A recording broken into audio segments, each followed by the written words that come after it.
Comment devenir riche?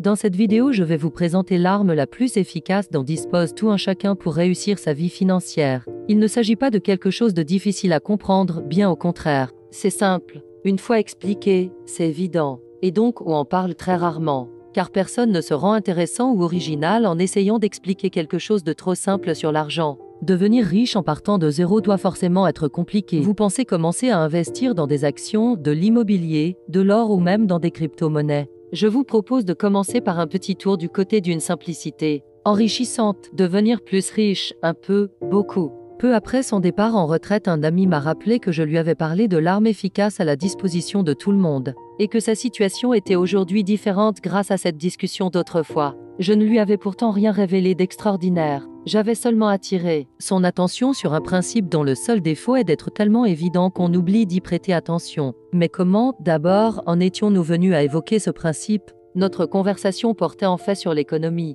J'essayais de lui expliquer que si l'on voulait s'en sortir avec l'argent, au niveau d'un particulier ou d'une entreprise, il fallait commencer par désapprendre l'économie telle qu'on nous l'enseigne. Vous vous en doutez, il a fallu que je défende ma position. Je lui ai donc donné un argument, puis un exemple, avant de lui expliquer que derrière tout cela se cachait une arme efficace. Commencer par se méfier du savoir économique. Autant poser clairement le problème. Ceux qui font fortune non seulement ne sont pas économistes, mais de plus ont rarement fait des études d'économie. Prenez aujourd'hui les Bill Gates, les Jeff Bezos, Elon Musk ou même en France les Bernard Arnault ou François Pinault, toutes ces personnes qui sont devenues immensément riches. Les théories économiques n'ont pas été leur occupation principale. C'est évident, non? La réciproque est d'ailleurs tout aussi vraie. Connaissez-vous des économistes qui sont devenus très riches en faisant le placement du siècle? Ou au moins en gagnant beaucoup d'argent grâce à leur savoir? C'est brutal, mais tant pis. De toute façon, l'économie telle qu'on l'enseigne à l'université est faite pour autre chose. On ne lit pas des manuels d'économie pour savoir gagner de l'argent. Tel est l'argument que j'exposais à mon ami, mais il était encore dubitatif et pour tenter de le convaincre, j'entrepris de lui donner un exemple concret. Comprendre la grande erreur qui nous a été enseignée sur l'argent. Prenons l'épargne. Dans les livres d'économie, on trouve que l'épargne c'est le revenu moins la consommation. Pourtant, c'est peut-être vrai en théorie, mais c'est absolument faux en pratique. Explication. Oui, au niveau d'un pays, si l'on calcule sur une année le revenu des ménages et leur consommation, la différence sera l'épargne qu'ils ont réalisée. D'accord. Mais en pratique, cela ne fonctionne pas comme cela. Vous est-il souvent arrivé d'être à la fin du mois et de vous dire « Tiens, il me reste de l'argent, je vais l'épargner » ? Non, bien sûr. Au début du mois, vous payez la mensualité de l'appartement que vous avez acheté, ou votre compte est prélevé d'un versement d'assurance vie, et vous organisez vos dépenses à partir de là. Mais si vous n'aviez pas le crédit immobilier à rembourser, ou des versements réguliers sur votre contrat d'assurance vie, vous arriveriez à la fin du mois pour découvrir que vous avez tout dépensé. Une autre façon de le dire est que si beaucoup de Français sont aujourd'hui propriétaires, c'est grâce au mécanisme de l'emprunt à remboursement mensuel.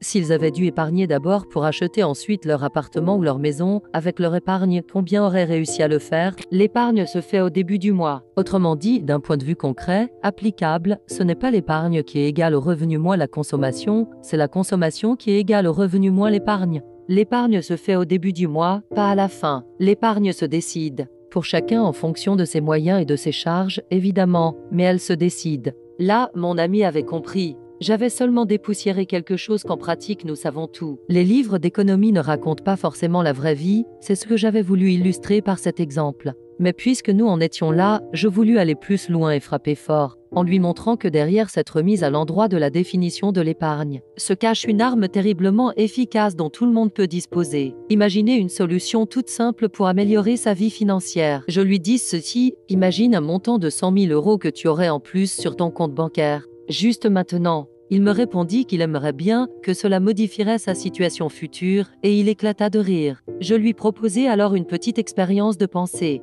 Puisque ta retraite est dans une douzaine d'années et que cela t'inquiète un peu, imagine que tu aies commencé il y a 12 ans à mettre de côté 700 € par mois et que tu aies trouvé un placement qui rapporte 1,5%. Ce n'est pas irréaliste. Sais-tu combien tu aurais aujourd'hui? Je sortis ma calculette financière. La réponse qui s'affichait sur l'écran était 109 597. Oui, ça y est, tu t'y vois? Tu as plus de 100 000 € sur ton compte. Avec 700 € par mois, tu arrives à faire le lien entre 700 € et plus de 100 000 €. C'est la puissance de l'accumulation. Ce n'est peut-être pas la richesse, mais tu pourrais faire face plus facilement à tes dépenses. Maintenant, imagine que tu aies fait cela non depuis 12 ans, mais depuis 25 ans. Je repris la calculette. Cette fois, si le montant qui s'affichait était bien différent, 253 521 €. Là, tu vois, c'est autre chose, c'est la puissance de l'accumulation, bien sûr, mais on touche aussi à la puissance et au mystère du temps. Il n'est pas intuitif de relier les deux montants de 700 € et de 253 521 €,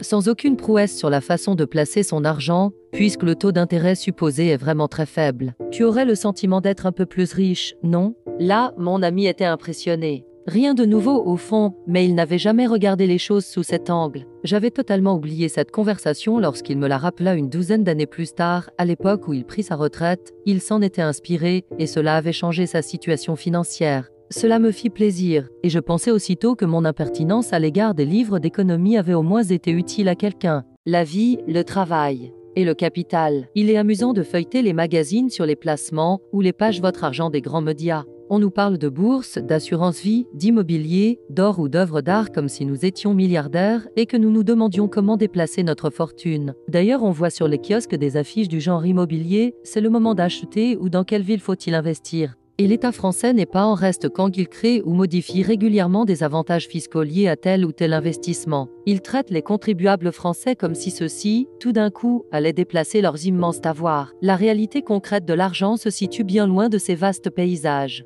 Pour la plupart d'entre nous, la richesse est bien loin et il s'agit de constituer ou de renforcer une épargne. Certes, il faudra autant que possible faire de bons placements avec cette épargne. Mais l'essentiel n'est-il pas de la créer d'abord ou de l'augmenter? Alors voilà. Salaire, dépenses, impôts, le salaire augmente et on paye plus d'impôts en même temps que l'on peut dépenser plus, et ce moteur à trois temps tourne pendant que les années passent. Le temps est meurtrier. C'est lui l'adversaire. Le seul moyen de le battre est de le prendre à son propre jeu. Un petit filet d'eau qui coule goutte à goutte finit par marquer le plus résistant des rochers. C'est la puissance du temps. Pourquoi ne pas s'en servir, mettre le temps à son profit? Votre budget est serré. Les mois passent et votre situation financière ne semble pas s'améliorer. Clairement, l'argent est un problème. Bon, décidez par exemple de faire chaque début de mois un virement de 100 € sur un compte à côté de votre compte courant. Ridicule? Non, car vous commencez à affronter l'adversaire. Et puis, un jour, votre salaire augmente de 180 €. Là, souvenez-vous de l'adversaire, supposez qu'en fait votre augmentation a été 130 € et augmentez de 100 à 150 € votre virement mensuel. Puis un jour, bonne surprise, vous recevez meubles vendus, cadeaux de la famille, loto ou que sais-je un montant inattendu de 3000 €. Nouvelle offensive contre l'ennemi, vous supposez que vous n'avez reçu que 2000 € et vous ajoutez 1000 € sur votre compte épargne pour les oublier aussitôt. Si vous agissez de la sorte, vous mettez le temps à votre service et au bout de plusieurs années, votre situation financière sera radicalement différente.